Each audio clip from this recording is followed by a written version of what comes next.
ایک پہلا مسئلہ اور ایک بڑا اہم مسئلہ ملک کے کسانوں کا ہے کہ آج پورے ملک میں کسان سراپا احتجاج ہیں، لیکن بدقسمتی سے سننے والا کوئی نہیں ہے۔ گندم ایک بنیادی ضرورت ہے۔ شاید حکمران یہ نہیں جانتے کہ گندم سے آٹا بنتا ہے، اسی سے روٹی بنتی ہے۔ اگر گندم ہوگی، کسان ہوگا، گندم کی کاشت کر سکے گا تو ملک کا نظام چلے گا۔ میں تھوڑا پیچھے جاتا ہوں۔ 2022 میں 2200 کی سپورٹ پرائس تھی گندم کی، 4000 کا وعدہ کیا گیا۔ 4000 پہ قیمت گئی۔ اس وقت ملک میں گندم بھی وافر کاشت ہوئی۔ 23 میں آ کر پھر یہی پالیسی چلی، کچھ پروکیورمنٹ میں کمی آئی، کچھ اور معاملات پیدا ہوئے، امپورٹ بھی کرنی پڑی، دنیا میں قیمت بھی کم ہو گئی تھی، لیکن 4000 کا وعدہ قائم رہا۔ 2024 میں آ کر حکومت نے کہا کہ ہم 4000 پہ نہیں خریدیں گے، اور فارمر کے پاس کوئی اور راستہ نہیں تھا۔ گندم وہ کاشت کر چکے تھے اور کٹائی ہو رہی تھی، تو مجبوراً جو قیمت ملی مارکیٹ میں گندم ان کو بیچنا پڑی، اور وہ قیمت کسی کو 2200 ملا، کسی کو 2300 ملا، کسی کو 2400 ملا، کسی کو 2500 ملا، اور اس کا پورے ملک کی معیشت پر بڑا گہرا اثر پڑتا ہے۔ آپ یہ دیکھ لیں کہ 22 کے اندر جو یوریا کی قیمت تھی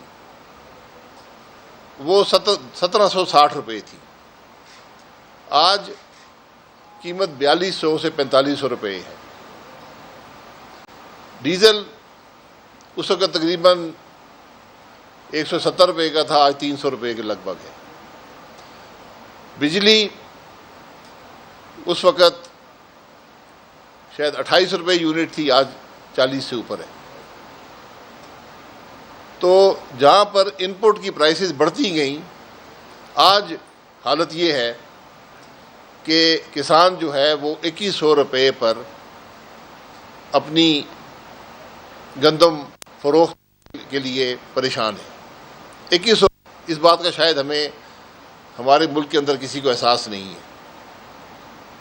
یہ بالکل ضروری ہے کہ آٹے کی قیمت کم ہو، روٹی کی قیمت کم ہو،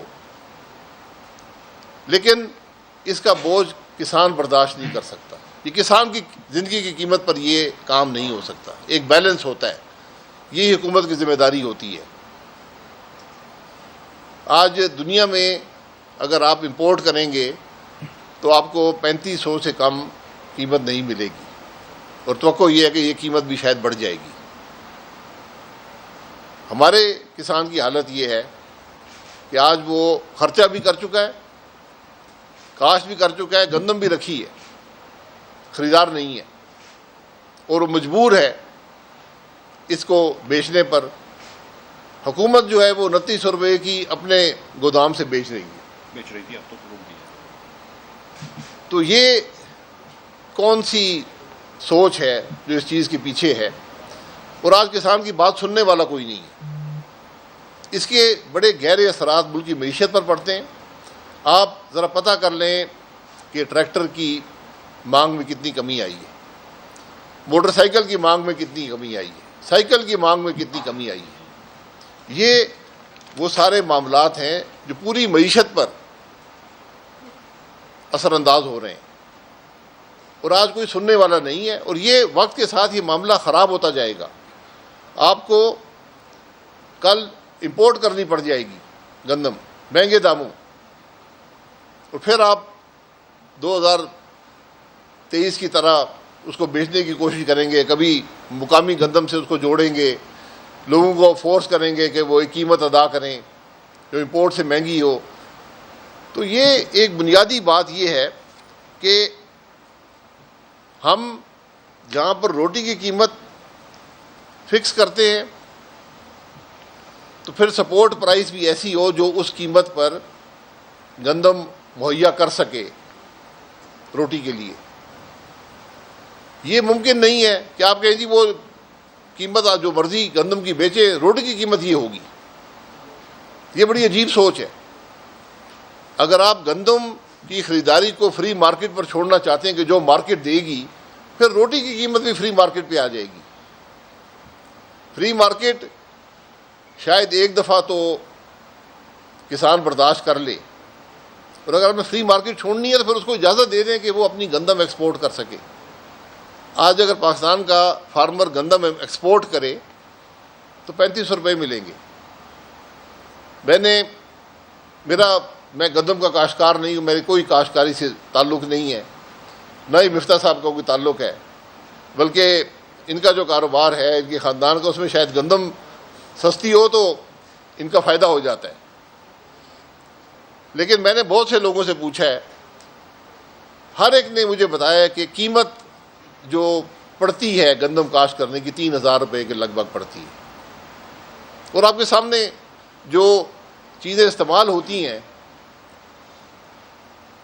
فرٹیلائزر ہے، بجلی ہے، ڈیزل ہے، ان سب کی قیمتوں میں اضافہ ہوا ہے، اور بے پناہ اضافہ ہوا ہے۔ یوریا کی قیمت 2022 کے مقابلے میں آج دگنی سے زیادہ ہو گئی ہے۔ ڈی اے پی قیمت 12000، ڈی اے پی 12000 پہ پہنچ گئی ہے، وہ استعمال ہی اب کرنے کے قابل نہیں ہے۔ یوریا کا یہ حال ہے کہ پہلی دفعہ پاکستان کے اندر یوریا کی میں اس کا سرپلس ہے، جو پروڈکشن تھی وہ استعمال ہی نہیں ہو سکی کیونکہ فارمر خریدنے کے قابل نہیں رہا۔ یہ سب باتیں ملک کی معیشت پر اثر انداز ہوں گی۔ گروتھ 6.5% ہوا کرتی تھی ایگریکلچر میں، اور اس کا بڑا حصہ گندم کی فصل میں تھا۔ گندم تقریباً 60% رقبے پر کاشت ہوتی ہے پاکستان میں، وہ گروتھ کم ہو کے 1% پہ آ گئی۔ جس ملک کی آبادی 2.5% پہ بڑھ رہی ہو، 1% کا مطلب ہے کہ گندم کی ضرورت میں جہاں پر بڑی ہے اور اس کی جو کاشت ہے اس میں کمی آئی ہے، تو آپ کو امپورٹ کی طرف جانا پڑے گا، آج نہیں تو کل جانا پڑے گا۔ یہ وہ مشکلات ہیں جو آپ کو آج کسان کی بات سننی پڑے گی، صوبائی حکومتوں کو بھی، وفاقی حکومت کو بھی۔ آخر بوجھ یہ سب پہ پڑتا ہے، اور بوجھ آخر میں لوگ ہی برداشت کرتے ہیں۔ آج تو سیاسی فائدے کے لیے آپ کہہ سکتے ہیں آج میں نے روٹی بڑی سستی کر دی، میں نے یہ کر دیا، لیکن کس قیمت پر؟ چند ووٹ حاصل کرنے کے لیے آپ نے کسان کو قربان کر دیا۔ تو آج حکومت کو ذرا سوچ سمجھ کے یہ فیصلے کرنے چاہیے۔ یہ بدقسمتی ہے کہ جو حکومتیں منتخب نہیں ہوتی وہ عوام کے مسائل نہیں پہچانتی، ان کو پرواہ نہیں ہوتی کہ کس سے اس کا اثر کیا ہوگا، ملک کی معیشت پر، کسان پر کیا اثر ہوگا۔ بڑی سیدھی سی بات ہے، اخراجات کسان کے بڑھ رہے ہیں، گندم کی قیمت گر رہی ہے، یہ کب تک ہی ہوگا؟ آج جو انویسٹرز ہیں وہ مارکیٹ سے خرید رہے ہیں، اور جو ہماری نالج ہے 3 بڑے انویسٹرز ہیں، مڈل مین ہیں، جو خرید کر اس کے اندر مہنگے داموں کا انتظار کریں گے جب گندم مہنگی ہوگی، اور وہ ہوگی، آج نہ ہوا تو اگلے مہینے، 2 مہینے بعد، 3 مہینے بعد وہ اپنا پیسہ کما لیں گے۔ فارمر وہیں کا وہیں پڑا ہوا ہے، نہ خود اس کے پاس سٹوریج ہے کہ وہ سٹور کر سکے، نہ حکومت نے سٹوریج بنائی ہے کہ جہاں سٹور ہو سکے۔ حکومت آج خود اپنے گوداموں سے مال بیچ رہی ہے۔ یہ اگر بنیادی باتیں بھی اس حکومت کو سمجھ نہیں آتی کہ آج فارمر کے مسائل کیا ہیں، کسان کے مسائل کیا ہیں، ملک کی مشکلات کیا ہیں، مارکیٹ کیسے چلتی ہے، تو پھر ہم دعا ہی کر سکتے ہیں ان کے لیے۔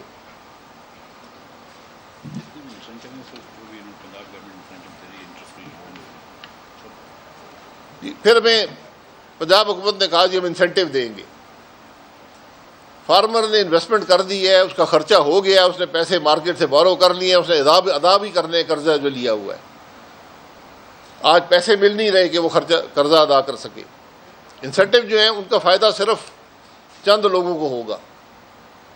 انسینٹیو وہ ہونا چاہیے جس کا فائدہ سب کو ہو.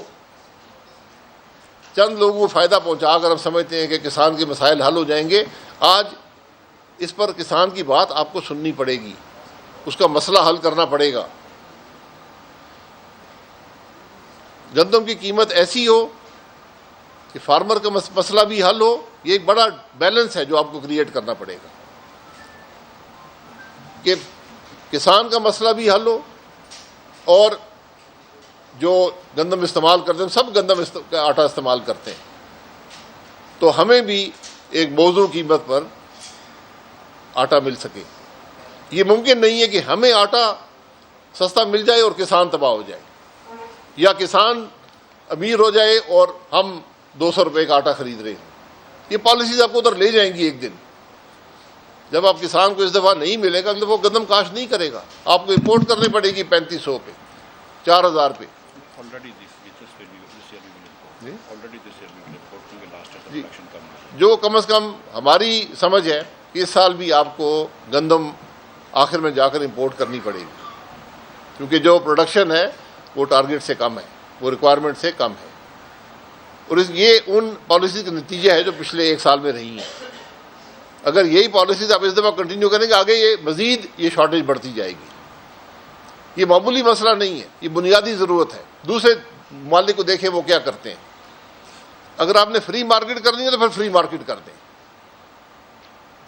اگر آپ نے ریگولیٹ کرنا ہے تو ریگولیشن سے کسان کے سر پر ریگولیشن نہیں ہو سکتی.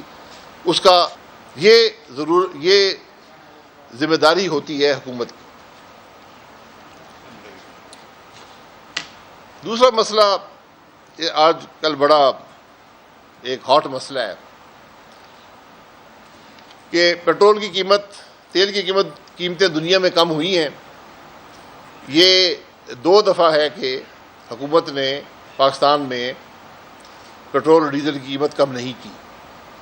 اس کا بھی ایک اثر کاشتکار پر پڑتا ہے. اگر آج کاشتکار جو ہے وہ 18 روپے سستا ڈیزل خرید رہا ہوتا تو اس کی کچھ تو اس کو ریلیف مل جاتا. لیکن دنیا میں قیمت کم ہو گئی ہے, پاکستان نے کم نہیں کی. اس کا ایک فارمولہ بنا ہوا تھا جس میں کبھی چھیڑ چھاڑ نہیں کی جاتی تھی. قیمتیں جو آتی تھیں اوگرا اس کو نوٹیفائی کر دیتا تھا. اس کے اندر حکومت کا 60 روپے کی پی ڈی ایل پہ تھا, جو ایک ٹیکس تھا, ایک لیوی تھی, پیٹرولیم ڈیولپمنٹ لیوی تھی. پیٹرولیم لیوی جو ہے پہلے 8 روپے پیٹرول اور 7 روپے ڈیزل کم ہوا, وہ پاس آن نہیں کیا گیا. دوسرے دفعہ 10 روپے تقریباً پیٹرول اور 10 روپے ڈیزل تقریباً کم ہوا, وہ بھی پاس آن نہیں کیا گیا. جو فائنینس بل پاس ہوا تھا اس میں 10 روپے کی گنجائش تھی, 70 تک آپ لے کے جا سکتے تھے, تو وہ تو وہاں کور ہو گیا قانونی طور پر. اس کے بعد ایک آرڈیننس سے اس کو آگے بڑھایا گیا, اور صرف بڑھایا نہیں گیا, اس میں صرف لکھ دیا گیا کہ اب یہ حکومت فیصلہ کرے گی کہ پیٹرولیم لیوی کیا ہوگی. اس کا مطلب یہ ہے کہ جب بھی قیمت بڑھے گی پیٹرول کی, ڈیزل کی, تو حکومت بڑھا دے گی. جب کم ہوگی تو وہ اس کو اسی سطح پر برقرار رکھے گی اور پیٹرولیم لیوی میں اضافہ کر دے گی. کیونکہ اب اختیار حکومت نے لے لیا ہے, اور یہ بالکل غیر قانونی ہے, کیونکہ ٹیکس لگانے کا اختیار صرف پارلیمنٹ کے پاس ہے. آرڈیننس سے آپ یہ کام ایک اوپن اینڈڈ نہیں کر سکتے کہ جو مرضی حکومت فیصلہ کرے, قانون میں لکھ دیں جو مرضی حکومت فیصلہ کرے گی وہی لیوی لگے گی. یہ ایک خرابی ہے. دوسرا, اب ہمیں بتایا جاتا ہے کہ جو یہ ہم نے پیسہ ہم اس سے بچے گا, اور تقریباً یہ اس مہینے 23 ارب ہوگا, اگلے مہینے ہر مہینے 30 ارب, اگر قیمت یہیں پہ رہتی ہے. تو یہ بلوچستان میں سڑکیں بنائی جائیں گی۔ تو ہمارا سوال یہ ہے کہ اگر یہ قیمت تیل کی کم نہ ہوتی تو پھر بلوچستان میں سڑکیں نہ بنتی، پھر بلوچستان بیٹھا رہتا۔ یہ بڑی عجیب خام خیالی ہے۔ حکومتیں جب سڑکوں کو پلان کرتی ہیں، ان کی اپروول کرتی ہیں، ان کی فنڈنگ کا بندوبست بھی کرتی ہیں، بجٹ میں رکھتی ہیں۔ وہ انتظار نہیں کرتی کہ پٹرول کی قیمت کم ہوگی، ڈیزل کی قیمت کم ہوگی تو ہم بلوچستان میں سڑکیں بنا دیں گے، اگر نہیں کم ہوگی تو ہم نہیں بنائیں گے۔ یہ عجیب عجیب سوچ کی حکومت آج ملک کے اندر ہے، جو یہ چھوٹے چھوٹے یہ تماشے کر کے حکومت کرنا چاہتی ہے۔ اس طرح حکومتیں نہیں چلتی۔ حکومتیں مستقل پالیسی بناتی ہیں، اس کے مطابق ملک کی پلاننگ کرتی ہیں، پھر ملک چلتے ہیں۔ تو آج میں صرف گزارش یہ کروں گا کہ جو P S D P Pakistan کا ہے 1100 ارب رکھا گیا تھا، اس کے اندر بہت گنجائش موجود ہے اگر آپ بلوچستان کی سڑکیں بنانا چاہتے ہیں۔ بلکہ آج سڑک کی ضرورت صرف بلوچستان کو نہیں ہے، سندھ کو بھی ہے۔ ہم موٹر وے بنا رہے ہیں، لیکن موٹر وے کے 2 حصے کی آج آپ کو اشد ضرورت ہے۔ شاید پاکستان کی سب سے بڑی ضرورت وہ ہے کہ آپ سکھر سے حیدرآباد یا سکھر سے سیدھا کراچی تک موٹر وے بنائیں تاکہ یہ سلسلہ مکمل ہو جائے پورے پاکستان کے اندر۔ اس کا کوئی پلاننگ نہیں ہے۔ اگر آپ نے بلوچستان کو سڑکیں دینی ہے تو پی ایس ڈی پی کے اندر بہت گنجائش موجود ہے، سڑکیں بنانی شروع کر دیں، اس پیسے کا انتظار مت کریں۔ یہ آپ نے اگر ریلیف کو عوام کو دینی تھی تو یہ ایک موقع تھا آپ کے پاس، جب دنیا میں قیمتیں کم ہو رہی ہیں تیل کی، ہمیشہ حکومت ریلیف مہیا کرتی ہے اس طرح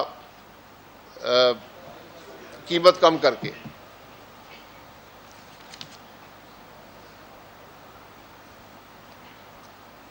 بلوچستان میں جو سمگلنگ ڈیزل کی ہو رہی ہے، جو ایسٹیمیٹس ہیں 3 سے 4 ارب لیٹر کے ہیں ہر سال، اس میں حکومت کو کوئی پی ڈی ایل نہیں ملتا۔ آج 78 روپے پی ڈی ایل ڈیزل پہ ہے۔ 78 کو اگر آپ ضرب دے لیں 3 ارب سے تو میرا خیال بلوچستان کی ساری سڑکیں بن جائیں گی۔ اور یہ سارا ڈیزل جو ہے یہ بلوچستان کے ذریعے اسمگل ہو کے آتا ہے، جس نے پورے تیل کے نظام کو تباہ کیا ہوا ہے۔ آج بھی اسلام آباد کے اندر لوگ موجود ہیں جو 40 روپے کے منافع پہ ڈیزل جو ہے وہ پیٹرول پمپوں کو بیچتے ہیں۔ پیٹرول پمپ صرف 1 لیٹر پہ کوئی 7.5 روپے کماتا ہے، یہاں 40 روپے دینے کو لوگ تیار ہیں۔ یہ آج ہمارے ملک کی حقیقت ہے کہ 3-4 ارب لیٹر جو ہے وہ سمگل ہو کر پاکستان میں آتا ہے۔ حکومت کا نقصان ضرب کر لیں 78 روپے کو 3 ارب سے، یہ 250 ارب روپے کے قریب پہنچ جاتا ہے، 235-240 ارب روپیہ پہنچ جاتا ہے۔ جو آپ یہ تیل کی قیمت نہ، پیٹرول ڈیزل کی قیمت نہ گرا کر جو حاصل کریں گے، اس سے یہ رقم بہت زیادہ ہے۔ عجیب سی ایک صورتحال آج ملک کے اندر ہے۔ کوئی مستقل پالیسی نہیں ہے، کوئی قانون کی پرواہ نہیں ہے، کوئی صوبوں کے حقوق کی پرواہ نہیں ہے، ملک کے جو بارڈرز ہیں وہ محفوظ نہیں ہیں۔ جس بارڈر سے 3 ارب لیٹر اسمگل ہو رہا ہو وہاں پر کیا کیفیت ہوگی؟ پھر ہم دہشت گردی کی بات کیسے کرتے؟ اگر ہم ڈیزل کی اسمگلنگ نہیں روک سکتے تو ہم دہشت گردی کیسے روکیں گے؟ یہ بڑے بنیادی سوال ہیں جس کا جواب ملنا چاہیے، حکومت کی ذمہ داری ہوتی ہے۔ سوال یہ ہے کہ کیا بلوچستان میں کوئی سڑک اس سال بن سکتی ہے؟ کوئی منصوبہ ہے، کوئی ٹھیکہ دیا گیا ہے، کوئی پلاننگ ہو چکی ہے؟ یہ جواب عوام کے سامنے رکھنے کے لیے ہے، کیونکہ ملک کے وزیر اعظم نے کہا ہے کہ ہم سڑکیں بنائیں گے۔ تو یہ جو رقم ہے اگر یہ 3 مہینے چلتی ہے تو 108 ارب کا اضافی بوجھ پاکستان کے عوام برداشت کریں گے۔ یہ کل شہباز رانا صاحب نے اس کا ذکر کر دیا تو حکومت بڑی ناراض ہو گئی، لیکن یہ بالکل ایک واضح حقیقت ہے کہ یہ 108 ارب کا اضافی ٹیکس ہے، جس کو آپ جو نام دیں، لیوی دے دیں. لیوی وہ ٹیکس ہوتا ہے جو وفاقی حکومت کے پاس رہتا ہے. اگر یہ جی ایس ٹی کے مد میں آتا, کسی اور مد میں آتا, کسٹم ڈیوٹی میں آتا, تو یہ ڈویزبل پول کا حصہ بن جاتا.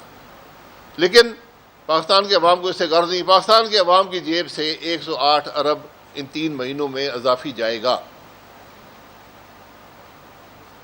اور مجھے پورا یقین ہے کہ ہم نے آئی ایم ایف کو ایک کمٹمنٹ دی ہے کہ جو بھی تیل کی قیمت میں کمی ہوا کرے گی ہم جیب میں ڈال لیا کریں گے اضافی ٹیکس کے طور پر, بغیر لوگوں کو بتائے.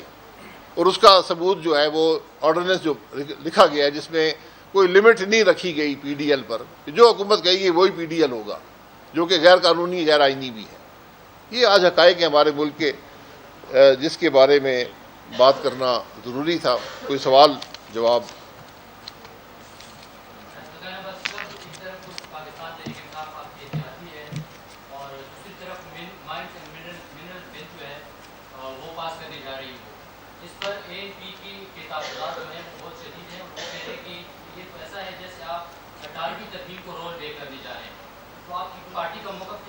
ہمارا کوئی اتحادی نہیں ہے.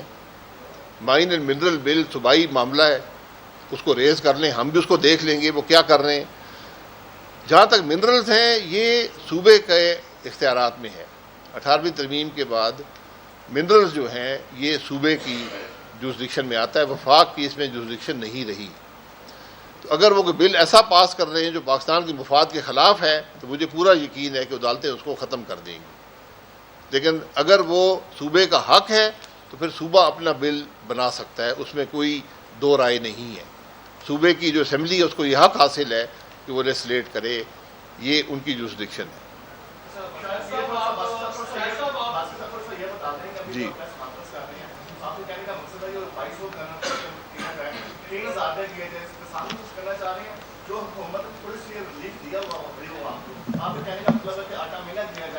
میں ایک حکومتی پالیسی کی بات کر رہا ہوں. یہ ممکن نہیں ہے کہ آپ کسان کی قیمت خرید سے کم جو ہے اس کو قیمت دیں, یا آپ فری مارکیٹ پہ چھوڑ دیں تو وہ خود اپنا بندوبست کر لے گا. کیونکہ جب کسان تباہ ہو جائے گا معیشت تباہ ہو جاتی ہے. یہ شاید اس دفعہ آپ کو آٹا سستا, میں نے یہی کہا کہ آٹا سستا ہونے کا ایک بیلنس ہوتا ہے. کسان کو بھی قیمت خرید ملنی چاہیے, اس کے مطابق آٹے کی قیمت ہوتی ہے. یہ ممکن نہیں ہے کہ کسان تباہ ہو جائے اور آٹا سستا ہو جائے. شاید آپ چند مہینے کر لیں گے, ایک آدھ سال بھی کر لیں گے, پھر کیا بنے گا. یہ پورا ملک اس بیلنس کو کریٹ کرتا ہے.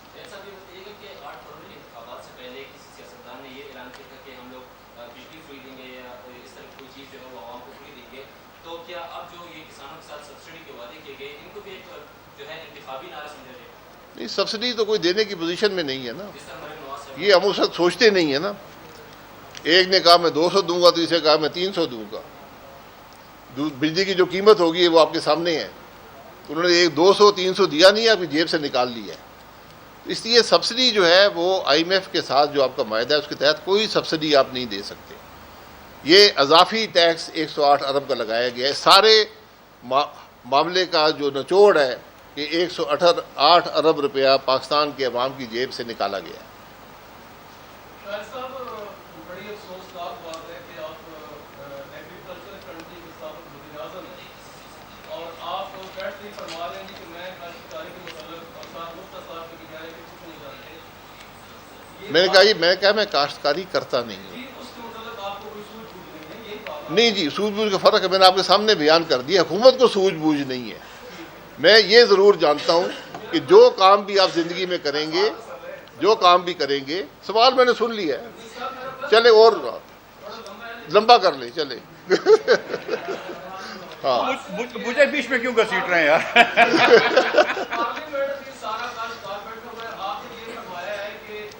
کسان کو فائدہ دیا جائے, جو عام کسان ہے دیہاتوں میں, جو چھوٹا زمیندار ہے, اس کا ریٹ ختم کا 4500 روپے اگر واقعہ پالیسی بنائی جائے, حکومت کو یہ میسج دے, پھر کسان کو فائدہ ہے اور روٹی کی قیمت بھی وہاں پر رکھے. اس کو وضاحت سے آپ ان کو واضح کریں, اس سے کام میں کسان کو کوئی فائدہ نہیں.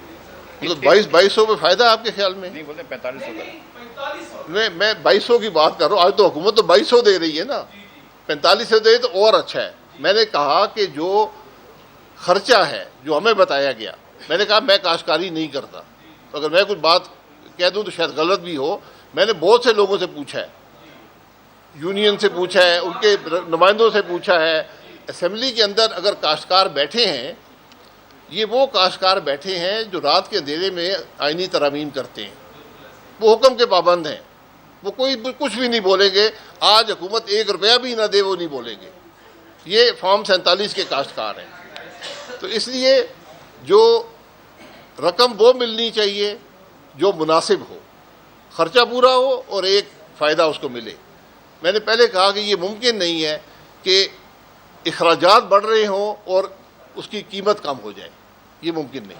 میں اس میں ایک ایڈ کر دوں بات کہ کیونکہ پچھلے سال پنجاب حکومت نے وعدہ خلافی کی تھی اور کیونکہ فارمرز کو پیسے نہیں دیتے، تو پچھلے سال ہماری جو 31 ملین ٹن پیداوار ہوئی تھی، تو اس سال تخمینہ ہے کہ 28.5 ملین ٹن پیداوار ہوگی.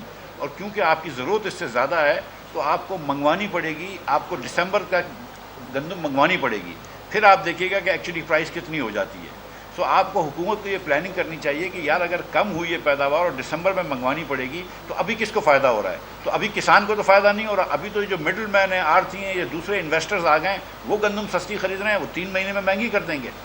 یہ بات ہم سمجھانا چاہ رہے ہیں کہ 3 مہینے بعد تو آپ کی آٹا بھی مہنگا ہو جائے گا، گندم بھی مہنگا ہو جائے گا، روٹی بھی مہنگی ہو جائے گی، لیکن کسان رل جائے گا. اگلے سال وہ اور کم پروڈیوس کرے گا، پھر آپ کو باہر سے اور امپورٹ کرنی پڑے گی. تو جب تک یہ حکومت صحیح پالیسی نہیں کرتی، ہم غلط جگہ پہ پھنسے رہیں گے. بات ہو رہی ہے ڈاکٹر مقدم ملک کا بھی پرستاون کریں اسلام آباد میں، جب بھی بلوچستان کے عوام کو پیدا ہونے لگتا ہے تو لوگ تنقید کا بہانہ ڈھونڈنا شروع کر دیتے ہیں. اس بات پر بلوچستان کے عوام کو فائدہ ہم پہنچانے کے حق میں ہیں. ہم کہتے ہیں کہ مستقل پالیسی بنائیں. آپ کے پی ایس ڈی پی میں کم از کم 400 ارب باقی ہے، وہ سارا بلوچستان کو دیں. بلوچستان کے جو سی پیک کے پروجیکٹ ہیں آج بھی نامکمل ہیں، ان کو کیوں کمپلیٹ نہیں کرتے؟ تنقید میں یہ کر رہا ہوں کہ بلوچستان میں سے گزر کے 250 ارب روپیہ کی اسمگلنگ ہو رہی ہے. یہ حکومت کا پیسہ جا رہا ہے، پاکستان کے عوام کا پیسہ جا رہا ہے. آپ اس کو روکنے سے آج قاصر ہیں. یہ آج ہمارے ملک کی حالت ہو گئی. اس چیز کا امیڈیٹ امپیکٹ آتا ہے. پاکستان میں ایک بیلنس موجود تھا، اس بیلنس کو ڈسٹرب کیا گیا. یہ معاملہ 2022 سے شروع ہوا اور آج اس کی آپ دیکھ رہے ہیں کہ کسان بھی تباہ ہو رہے ہیں اور معیشت بھی تباہ ہو رہی ہے. کسان کو جب پیسہ نہیں ملتا، اس کے اثرات جو معیشت پر باقی ہوتے ہیں اس کا آپ کو شاید اندازہ نہیں ہے. سر آپ بھی پرائم منسٹر رہے اس پاکستان کے، اور ابھی آپ نے اسمگلنگ کی بات کی. آپ کے دور میں کتنی حد تک اسمگلنگ روکی گئی یا کیا اقدامات؟ اس وقت اسمگلنگ بہت کم تھی. یہ اسمگلنگ 18 کے بعد شروع ہوئی ہے اور بے پناہ اسمگلنگ ہے. ایل پی جی اور ڈیزل کی اسمگلنگ جو پاکستان کے اندر ہے، اس کا آپ اندازہ نہیں کر سکتے. پہلے پاؤڈرز ہمارے پورس ہیں، ان میں سے آتی جاتا ہے، لیکن وہ کچھ نہ ہونے کے برابر تھا. 3-4 ارب لیٹر اسمگل کرنا معمولی بات نہیں ہوتی. شکریہ.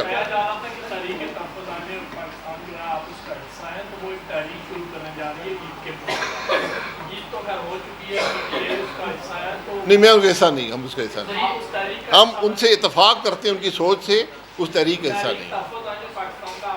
نہیں ہے. ہم ان کے سوچ سے اتفاق کرتے ہیں، اس کا حصہ نہیں. بات ہے وہ سب کو برداشت کرنے پڑیں گے. یہ ذمہ داری ہوتی ہے حکومت کی. دوسرا مسئلہ، یہ آج کل بڑا ایک ہاٹ مسئلہ ہے کہ پیٹرول کی قیمت، تیل کی قیمتیں دنیا میں کم ہوئی ہیں. یہ 2 دفعہ ہے کہ حکومت نے پاکستان میں پیٹرول اور ڈیزل کی قیمت کم نہیں کی. اس کا بھی ایک اثر کاشتکار پر پڑتا ہے. اگر آج کاشتکار جو ہے وہ 18 روپے سستا ڈیزل خرید رہا ہوتا تو اس کی کچھ تو اس کو ریلیف مل جاتا. لیکن دنیا میں قیمت کم ہو گئی ہے، پاکستان نے کم نہیں کی. اس کا ایک فارمولہ بنا ہوا تھا جس میں کبھی چھیڑ چھاڑ نہیں کی جاتی تھی. قیمتیں جو آتی تھیں اوگرا اس کو نوٹیفائی کر دیتا تھا. اس کے اندر حکومت کا 60 روپے کی پی ڈی ایل پہ تھا، جو ایک ٹیکس تھا، ایک لیوی تھی، پیٹرولیم ڈیولپمنٹ لیوی تھی. پیٹرولیم لیوی جو ہے پہلے 8 روپے پیٹرول اور 7 روپے ڈیزل کم ہوا، وہ پاس آن نہیں کیا گیا. دوسرے دفعہ 10 روپے تقریباً پیٹرول اور 10 روپے ڈیزل تقریباً کم ہوا، وہ بھی پاس آن نہیں کیا گیا۔ جو فائنینس بل پاس ہوا تھا اس میں 10 روپے کی گنجائش تھی، 70 تک آپ لے کے جا سکتے تھے، تو وہ تو وہاں کور ہو گیا قانونی طور پر۔ اس کے بعد ایک آرڈیننس سے اس کو آگے بڑھایا گیا، اور صرف بڑھایا نہیں گیا، اس میں صرف لکھ دیا گیا کہ اب یہ حکومت فیصلہ کرے گی کہ پیٹرولیم لیوی کیا ہوگی۔ اس کا مطلب یہ ہے کہ جب بھی قیمت بڑھے گی پیٹرول کی، ڈیزل کی، تو حکومت بڑھا دے گی، جب کم ہوگی تو وہ اس کو اسی سطح پر برقرار رکھے گی اور پیٹرولیم لیوی میں اضافہ کر دے گی، کیونکہ اب اختیار حکومت نے لے لیا ہے۔ اور یہ بالکل غیر قانونی ہے، کیونکہ ٹیکس لگانے کا اختیار صرف پارلیمنٹ کے پاس ہے۔ کہ آرڈیننس سے آپ یہ کام ایک اوپن اینڈڈ نہیں کر سکتے کہ جو مرضی حکومت فیصلہ کرے، قانون میں لکھ دیں جو مرضی حکومت فیصلہ کرے گی وہی لیوی لگے گی۔ یہ ایک خرابی ہے۔ دوسرا، اب ہمیں بتایا جاتا ہے کہ جو یہ ہم نے پیسہ ہم اس سے بچے گا، اور تقریباً یہ اس مہینے 23 ارب ہوگا، اگلے مہینے ہر مہینے 30 ارب اگر قیمت یہیں پہ رہتی ہے تو یہ بلوچستان میں سڑکیں بنائی جائیں گی۔ تو ہمارا سوال یہ ہے کہ اگر یہ قیمت تیل کی کم نہ ہوتی تو پھر بلوچستان میں سڑکیں نہ بنتی، پھر بلوچستان بیٹھا رہتا۔ یہ بڑی عجیب خام خیالی ہے۔ حکومتیں جب سڑکوں کو پلان کرتی ہیں، ان کی اپروول کرتی ہیں، ان کی فنڈنگ کا بندوبست بھی کرتی ہیں، بجٹ میں رکھتی ہیں۔ وہ انتظار نہیں کرتی کہ پیٹرول کی قیمت کم ہوگی، ڈیزل کی قیمت کم ہوگی تو ہم بلوچستان میں سڑکیں بنا دیں گے، اگر نہیں کم ہوگی تو ہم نہیں بنائیں گے۔ یہ عجیب عجیب سوچ کی حکومت آج ملک کے اندر ہے، جو یہ چھوٹے چھوٹے یہ تماشے کر کے حکومت کرنا چاہتی ہے۔ اس طرح حکومتیں نہیں چلتی۔ حکومتیں مستقل پالیسی بناتی ہیں، اس کے مطابق ملک کی پلاننگ کرتی ہیں، پھر ملک چلتے ہیں۔ تو آج میں صرف گزارش یہ کروں گا کہ جو P S D P Pakistan کا ہے 1100 ارب رکھا گیا تھا، اس کے اندر بہت گنجائش موجود ہے اگر آپ بلوچستان کی سڑکیں بنانا چاہتے ہیں۔ بلکہ آج سڑک کی ضرورت صرف بلوچستان کو نہیں ہے، سندھ کو بھی ہے۔ ہم موٹر وے بنا رہے ہیں، لیکن موٹر وے کے 2 حصے کی آج آپ کو اشد ضرورت ہے۔ شاید پاکستان کی سب سے بڑی ضرورت وہ ہے کہ آپ سکھر سے حیدرآباد یا سکھر سے سیدھا کراچی تک موٹر وے بنائیں تاکہ یہ سلسلہ مکمل ہو جائے پورے پاکستان کے اندر۔ اس کا کوئی پلاننگ نہیں ہے۔ اگر آپ نے بلوچستان کو سڑکیں دینی ہے تو پی ایس ڈی پی کے اندر بہت گنجائش موجود ہے، سڑکیں بنانی شروع کر دیں، اس پیسے کا انتظار مت کریں۔ یہ آپ نے اگر ریلیف کو عوام کو دینی تھی تو یہ ایک موقع تھا آپ کے پاس، جب دنیا میں قیمتیں کم ہو رہی ہیں تیل کی، ہمیشہ حکومت ریلیف مہیا کرتی ہے اس طرح قیمت کم کر کے۔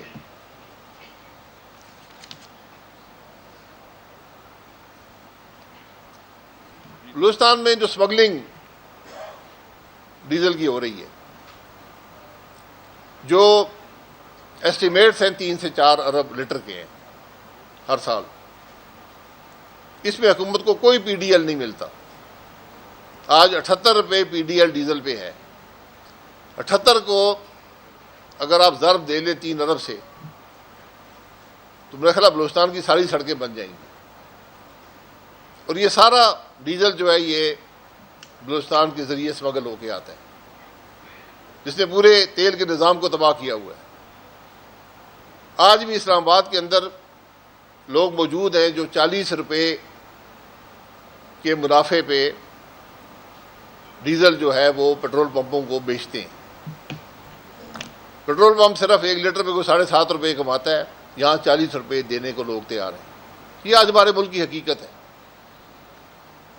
کہ 3-4 ارب لیٹر جو ہے وہ سمگل ہو کر پاکستان میں آتا ہے۔ حکومت کا نقصان ضرب کر لیں 78 روپے کو 3 ارب سے، یہ 250 ارب روپے کے قریب پہنچ جاتا ہے، 235-240 ارب روپیہ پہنچ جاتا ہے، جو آپ یہ تیل کی قیمت نہ، پیٹرول ڈیزل کی قیمت نہ گرا کر جو حاصل کریں گے اس سے یہ رقم بہت زیادہ ہے۔ عجیب سی ایک صورتحال آج ملک کے اندر ہے، کوئی مستقل پالیسی نہیں ہے، کوئی قانون کی پرواہ نہیں ہے، کوئی صوبوں کے حقوق کی پرواہ نہیں ہے، ملک کے جو بارڈرز ہیں وہ محفوظ نہیں ہیں۔ جس بارڈر سے 3 ارب لیٹر اسمگل ہو رہا ہو وہاں پر کیا کیفیت ہوگی؟ پھر ہم دہشت گردی کی بات کیسے کرتے ہیں؟ اگر ہم ڈیزل کی اسمگلنگ نہیں روک سکتے تو ہم دہشت گردی کیسے روکیں گے؟ یہ بڑے بنیادی سوال ہیں جس کا جواب ملنا چاہیے، حکومت کی ذمہ داری ہوتی ہے۔ سوال یہ ہے کہ کیا بلوچستان میں کوئی سڑک اس سال بن سکتی ہے؟ کوئی منصوبہ ہے، کوئی ٹھیکہ دیا گیا ہے، کوئی پلاننگ ہو چکی ہے؟ یہ جواب عوام کے سامنے رکھنے کے لیے ہے، کیونکہ ملک کے وزیراعظم نے کہا ہے کہ ہم سڑکیں بنائیں گے۔ تو یہ جو رقم ہے اگر یہ 3 مہینے چلتی ہے تو 108 ارب کا اضافی بوجھ پاکستان کے عوام برداشت کریں گے۔ یہ کل شہباز رانا صاحب نے اس کا ذکر کر دیا تو حکومت بڑی ناراض ہو گئی، لیکن یہ بالکل ایک واضح حقیقت ہے کہ یہ 108 ارب کا اضافی ٹیکس ہے، جس کو آپ جو نام دیں، لیوی دے دیں۔ لیوی وہ ٹیکس ہوتا ہے جو وفاقی حکومت کے پاس رہتا ہے۔ اگر یہ جی ایس ٹی کے مد میں آتا، کسی اور مد میں آتا، کسٹم ڈیوٹی میں آتا تو یہ ڈویزبل پول کا حصہ بن جاتا، لیکن پاکستان کے عوام کو اس سے غرض نہیں۔ پاکستان کے عوام کی جیب سے 108 ارب ان 3 مہینوں میں اضافی جائے گا، اور مجھے پورا یقین ہے کہ ہم نے آئی ایم ایف کو ایک کمٹمنٹ دی ہے کہ جو بھی تیل کی قیمت میں کمی ہوا کرے گی ہم جیب میں ڈال لیا کریں گے اضافی ٹیکس کے طور پر، بغیر لوگوں کو بتائے۔ اور اس کا ثبوت جو ہے وہ آرڈیننس جو لکھا گیا ہے جس میں کوئی لمٹ نہیں رکھی گئی پی ڈی ایل پر، جو حکومت کہے گی وہی پی ڈی ایل ہوگا، جو کہ غیر قانونی غیر آئینی بھی ہے۔ یہ آج حقائق ہیں ہمارے ملک کے، جس کے بارے میں بات کرنا ضروری تھا۔ کوئی سوال جواب؟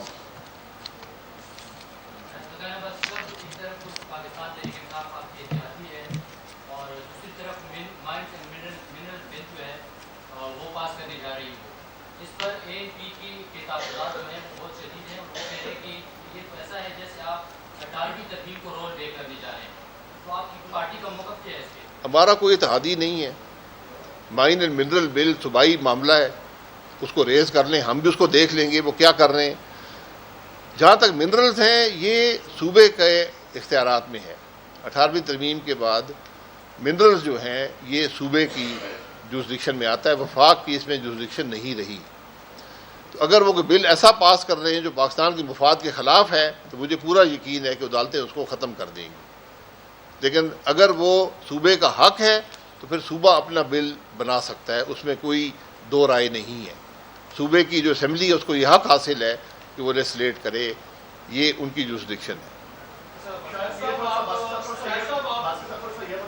جی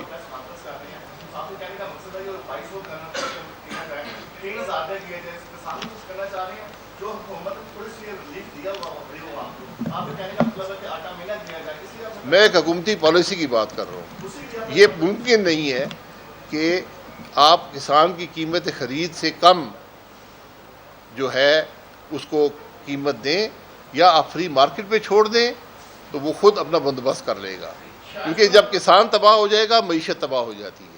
یہ شاید اس دفعہ آپ کو آٹا سستا، میں نے یہی کہا کہ آٹا سستا ہونے کا ایک بیلنس ہوتا ہے، کسان کو بھی قیمت خرید ملنی چاہیے، اس کے مطابق آٹے کی قیمت ہوتی ہے۔ یہ ممکن نہیں ہے کہ کسان تباہ ہو جائے اور آٹا سستا ہو جائے۔ شاید آپ چند مہینے کر لیں گے، 1 آدھ سال بھی کر لیں گے، پھر کیا بنے گا؟ یہ پورا ملک اس بیلنس کو کریٹ کرتا ہے۔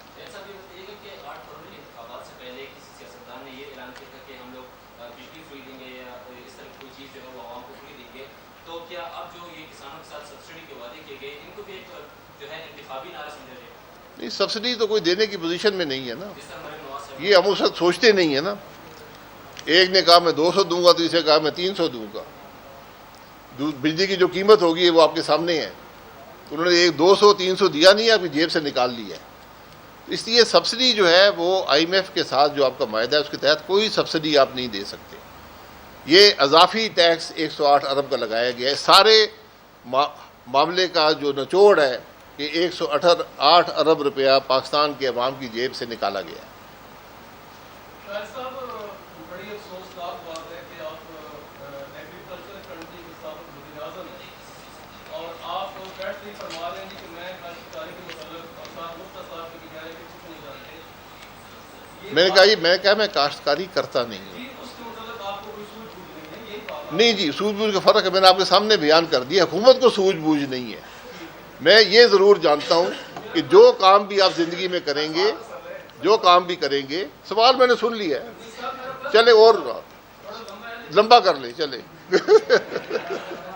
ہاں مجھے بیچ میں کیوں گھسیٹ رہے ہیں یار؟ پارلیمنٹ میں سارا کاشتکار بیٹھا ہوا ہے. آپ نے یہ فرمایا ہے کہ کسان کو فائدہ دیا جائے.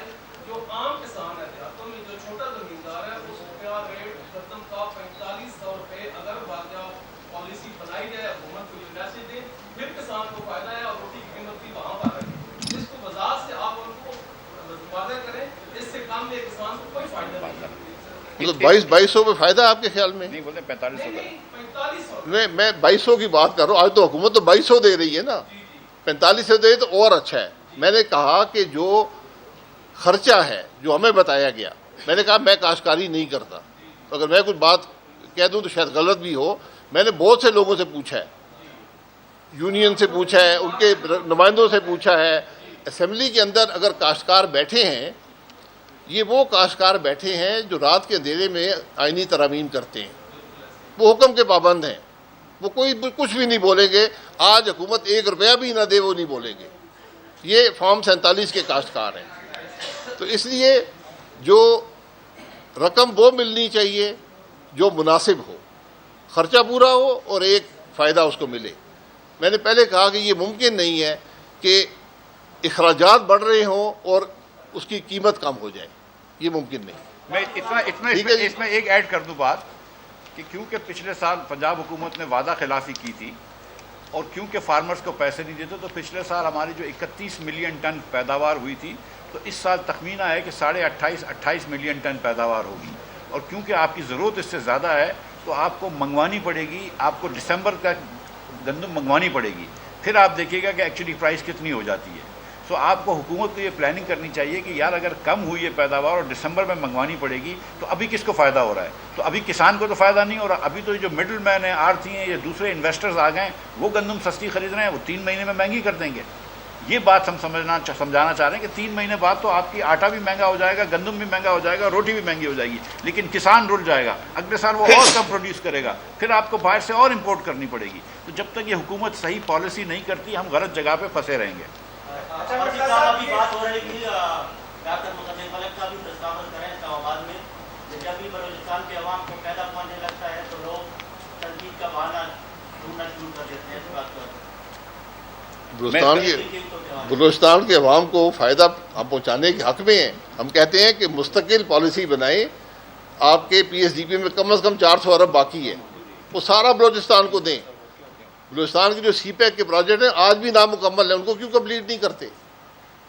تنقید میں یہ کر رہا ہوں کہ بلوچستان میں سے گزر کے 250 ارب روپیہ کی اسمگلنگ ہو رہی ہے. یہ حکومت کا پیسہ جا رہا ہے، پاکستان کے عوام کا پیسہ جا رہا ہے. آپ اس کو روکنے سے آج قاصر ہیں. یہ آج ہمارے ملک کی حالت ہو گئی.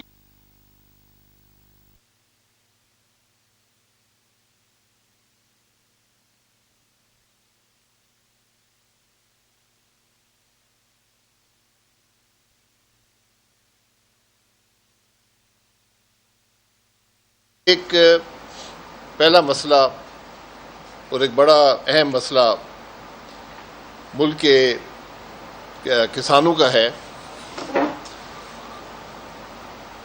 کہ آج پورے ملک میں کسان ایک پہلا مسئلہ اور ایک بڑا اہم مسئلہ ملک کے کسانوں کا ہے کہ آج پورے ملک میں کسان سراپا احتجاج ہیں، لیکن بدقسمتی سے سننے والا کوئی نہیں ہے. گندم ایک بنیادی ضرورت ہے. شاید حکمران یہ نہیں جانتے کہ گندم سے آٹا بنتا ہے، اسی سے روٹی بنتی ہے۔ اگر گندم ہوگی، کسان ہوگا، گندم کی کاشت کر سکے گا تو ملک کا نظام چلے گا۔ میں تھوڑا پیچھے جاتا ہوں۔ 2022 میں 2200 کی سپورٹ پرائس تھی گندم کی، 4000 کا وعدہ کیا گیا، 4000 پہ قیمت گئی۔ اس وقت ملک میں گندم بھی وافر کاشت ہوئی۔ 23 میں آ کر پھر یہی پالیسی چلی، کچھ پروکیورمنٹ میں کمی آئی، کچھ اور معاملات پیدا ہوئے، امپورٹ بھی کرنی پڑی، دنیا میں قیمت بھی کم ہو گئی تھی، لیکن 4000 کا وعدہ قائم رہا۔ 2024 میں آ کر حکومت نے کہا کہ ہم 4000 پہ نہیں خریدیں گے، اور فارمر کے پاس کوئی اور راستہ نہیں تھا، گندم وہ کاشت کر چکے تھے اور کٹائی ہو رہی تھی، تو مجبوراً جو قیمت ملی مارکیٹ میں گندم ان کو بیچنا پڑی، اور وہ قیمت کسی کو 2200 ملا، کسی کو 2300 ملا، کسی کو 2400 ملا، کسی کو 2500 ملا، اور اس کا پورے ملک کی معیشت پر بڑا گہرا اثر پڑتا ہے۔ آپ یہ دیکھ لیں کہ 22 کے اندر جو یوریا کی قیمت تھی وہ 1760 روپے تھی، آج قیمت 4200 سے 4500 روپے ہے۔ ڈیزل اس وقت تقریباً 170 روپے کا تھا، آج 300 روپے کے لگ بھگ ہے۔ بجلی اس وقت شاید 28 روپے یونٹ تھی، آج 40 سے اوپر ہے۔ تو جہاں پر ان پٹ کی پرائسز بڑھتی گئیں، آج حالت یہ ہے کہ کسان جو ہے وہ 2100 روپے پر اپنی گندم فروخت کے لیے پریشان ہے۔ 2100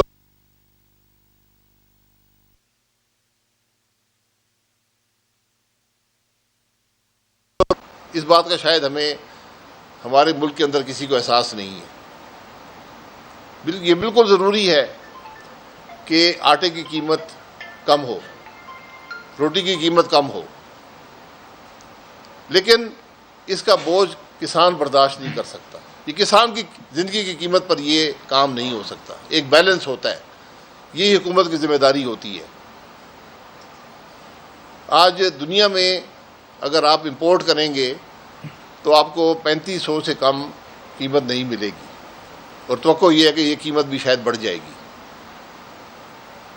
ہمارے کسان کی حالت یہ ہے کہ آج وہ خرچہ بھی کر چکا ہے، کاشت بھی کر چکا ہے، گندم بھی رکھی ہے، خریدار نہیں ہے، اور وہ مجبور ہے اس کو بیچنے پر۔ حکومت جو ہے وہ 2900 روپے کی اپنے گودام سے بیچ رہی تھی، اب تو روک دیا۔ تو یہ کون سی سوچ ہے جو اس چیز کے پیچھے ہے؟ اور آج کسان کی بات سننے والا کوئی نہیں ہے۔ اس کے بڑے گہرے اثرات ملک کی معیشت پر پڑتے ہیں۔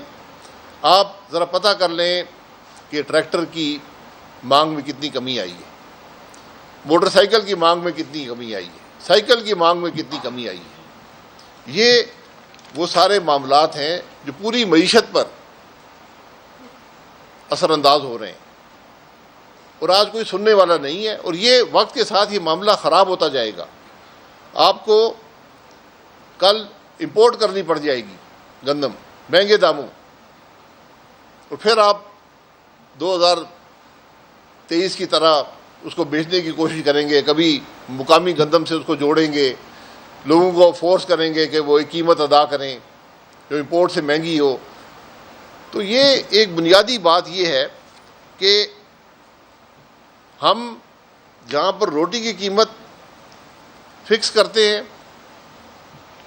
تو پھر سپورٹ پرائس بھی ایسی ہو جو اس قیمت پر گندم مہیا کر سکے روٹی کے لیے. یہ ممکن نہیں ہے کہ آپ کہیں جی وہ قیمت جو مرضی گندم کی بیچے، روٹی کی قیمت یہ ہوگی. یہ بڑی عجیب سوچ ہے. اگر آپ گندم کی خریداری کو فری مارکیٹ پر چھوڑنا چاہتے ہیں کہ جو مارکیٹ دے گی، پھر روٹی کی قیمت بھی فری مارکیٹ پہ آ جائے گی. فری مارکیٹ شاید ایک دفعہ تو کسان برداشت کر لے، اور اگر ہمیں فری مارکیٹ چھوڑنی ہے تو پھر اس کو اجازت دے دیں کہ وہ اپنی گندم ایکسپورٹ کر سکے. آج اگر پاکستان کا فارمر گندم ایکسپورٹ کرے تو 3500 روپے ملیں گے. میں گندم کا کاشتکار نہیں ہوں، میرے کوئی کاشتکاری سے تعلق نہیں ہے، نہ ہی مفتاح صاحب کا کوئی تعلق ہے، بلکہ ان کا جو کاروبار ہے ان کے خاندان کا، اس میں شاید گندم سستی ہو تو ان کا فائدہ ہو جاتا ہے. لیکن میں نے بہت سے لوگوں سے پوچھا ہے، ہر ایک نے مجھے بتایا کہ قیمت جو پڑتی ہے گندم کاشت کرنے کی 3000 روپے کے لگ بھگ پڑتی ہے. اور آپ کے سامنے جو چیزیں استعمال ہوتی ہیں، فرٹیلائزر ہے، بجلی ہے، ڈیزل ہے، ان سب کی قیمتوں میں اضافہ ہوا ہے، اور بے پناہ اضافہ ہوا ہے. یوریا کی قیمت 2022 کے مقابلے میں آج دگنی سے زیادہ ہو گئی ہے. ڈی اے پی قیمت 12,000، ڈی اے پی 12,000 پہ پہنچ گئی ہے، وہ کوئی استعمال ہی اب کرنے کے قابل نہیں ہے. یوریا کا یہ حال ہے کہ پہلی دفعہ پاکستان کے اندر یوریا کی میں اس کا سرپلس ہے. جو پروڈکشن تھی وہ استعمال ہی نہیں ہو سکی کیونکہ فارمر خریدنے کے قابل نہیں رہا. یہ سب باتیں ملک کی معیشت پر اثر انداز ہوں گی. گروتھ 6.5% ہوا کرتی تھی ایگریکلچر میں، اور اس کا بڑا حصہ گندم کی فصل میں تھا. گندم تقریباً 60% رقبے پر کاشت ہوتی ہے پاکستان میں. وہ گروتھ کم ہو کے 1% پہ آ گئی. جس ملک کی آبادی 2.5% پہ بڑھ رہی ہو، 1% کا مطلب ہے کہ گندم کی ضرورت میں جہاں پر بڑی ہے اور اس کی جو کاشت ہے اس میں کمی آئی ہے، تو آپ کو امپورٹ کی طرف جانا پڑے گا. آج نہیں تو کل جانا پڑے گا. یہ وہ مشکلات ہیں جو آپ کو آج کسان کی بات سننی پڑے گی، صوبائی حکومتوں کو بھی، وفاقی حکومت کو بھی. آخر بوجھ یہ سب پہ پڑتا ہے، اور بوجھ آخر میں لوگ ہی برداشت کرتے ہیں. آج تو سیاسی فائدے کے لیے آپ کہہ سکتے ہیں آج میں نے روٹی بڑی سستی کر دی، میں نے یہ کر دیا، لیکن کس قیمت پر؟ چند ووٹ حاصل کرنے کے لیے آپ نے کسان کو قربان کر دیا. تو آج حکومت کو ذرا سوچ سمجھ کے یہ فیصلے کرنے چاہیے. یہ بدقسمتی ہے کہ جو حکومتیں منتخب نہیں ہوتی وہ عوام کے مسائل نہیں پہچانتی. ان کو پرواہ نہیں ہوتی کہ کس سے اس کا اثر کیا ہوگا، ملک کی معیشت پر، کسان پر کیا اثر ہوگا. بڑی سیدھی سی بات ہے، اخراجات کسان کے بڑھ رہے ہیں، گندم کی قیمت گر رہی ہے. یہ کب تک ہی ہوگا؟ آج جو انویسٹرز ہیں وہ مارکیٹ سے خرید رہے ہیں، اور جو ہماری نالج ہے 3 بڑے انویسٹرز ہیں، مڈل مین ہیں، جو خرید کر اس کے اندر مہنگے داموں کا انتظار کریں گے. جب گندم مہنگی ہوگی، اور وہ ہوگی، آج نہ ہوا تو اگلے مہینے، 2 مہینے بعد، 3 مہینے بعد وہ اپنا پیسہ کما لیں گے. فارمر وہیں کا وہیں پڑا ہوا ہے، نہ خود اس کے پاس سٹوریج ہے کہ وہ سٹور کر سکے، نہ حکومت نے سٹوریج بنائی ہے کہ جہاں سٹور ہو سکے. حکومت آج خود اپنے گوداموں سے مال بیچ رہی ہے. یہ اگر بنیادی باتیں بھی اس حکومت کو سمجھ نہیں آتی کہ آج فارمر کے مسائل کیا ہیں، کسان کے مسائل کیا ہیں، ملک کی مشکلات کیا ہیں، مارکیٹ کیسے چلتی ہے، تو پھر ہم دعا ہی کر سکتے ہیں ان کے لیے.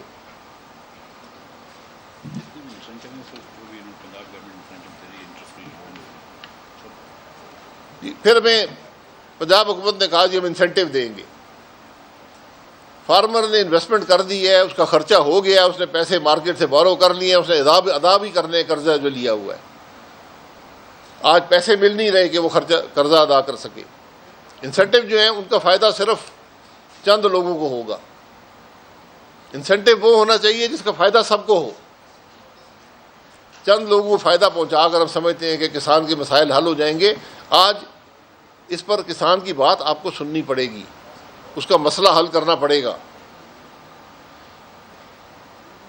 گندم کی قیمت ایسی ہو کہ فارمر کا مسئلہ بھی حل ہو. یہ ایک بڑا بیلنس ہے جو آپ کو کریٹ کرنا پڑے گا کہ کسان کا مسئلہ بھی حل ہو اور جو گندم استعمال کرتے ہیں سب گندم کا آٹا استعمال کرتے ہیں, تو ہمیں بھی ایک موزوں قیمت پر آٹا مل سکے.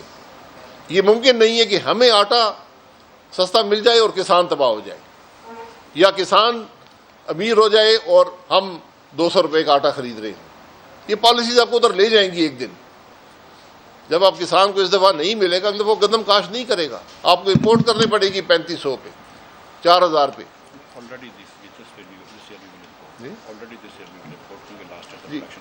جو کم از کم ہماری سمجھ ہے کہ اس سال بھی آپ کو گندم آخر میں جا کر امپورٹ کرنی پڑے گی, کیونکہ جو پروڈکشن ہے وہ ٹارگیٹ سے کم ہے, وہ ریکوائرمنٹ سے کم ہے. اور یہ ان پالیسیز کا نتیجہ ہے جو پچھلے ایک سال میں رہی ہیں. اگر یہی پالیسیز آپ اس دفعہ کنٹینیو کریں گے آگے یہ مزید یہ شارٹیج بڑھتی جائے گی. یہ معمولی مسئلہ نہیں ہے, یہ بنیادی ضرورت ہے. دوسرے ممالک کو دیکھیں وہ کیا کرتے ہیں. اگر آپ نے فری مارکیٹ کرنی ہے تو پھر فری مارکیٹ کر دیں. اگر آپ نے ریگولیٹ کرنا ہے تو ریگولیشن سے کسان کے سر پر ریگولیشن نہیں ہو سکتی, اس کا پھر کر دیں. پرائسنگ پالیسیز کا امیڈیٹ امپیکٹ آتا ہے. پاکستان میں ایک بیلنس موجود تھا, اس بیلنس کو ڈسٹرب کیا گیا. یہ معاملہ 2022 سے شروع ہوا اور آج اس کی آپ دیکھ رہے ہیں کہ کسان بھی تباہ ہو رہے ہیں اور معیشت بھی تباہ ہو رہی ہے. کسان کو جب پیسہ نہیں ملتا اس کے اثرات جو معیشت پر باقی ہوتے ہیں اس کا آپ کو شاید اندازہ نہیں ہے. سر آپ بھی پرائم منسٹر رہے اس پاکستان کے, اور ابھی آپ نے اسمگلنگ کی بات کی. آپ کے دور میں کتنی حد تک اسمگلنگ روکی گئی یا کیا اقدامات؟ اس وقت اسمگلنگ بہت کم تھی. یہ اسمگلنگ 18 کے بعد شروع ہوئی ہے اور بے پناہ اسمگلنگ ہے. ایل پی جی اور ڈیزل کی اسمگلنگ جو پاکستان کے اندر ہے اس کا آپ اندازہ نہیں کر سکتے. پہلے بارڈرز ہمارے پورس ہیں, ان میں سے آتی جاتا ہے, لیکن وہ کچھ نہ ہونے کے برابر تھا. 3-4 ارب لیٹر اسمگل کرنا معمولی بات نہیں ہوتی. شکریہ.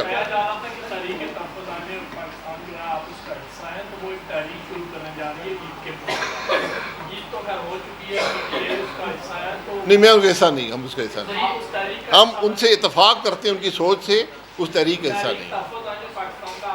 نہیں. نہیں ہے, ہم ان کے سوچ سے اتفاق کرتے ہیں.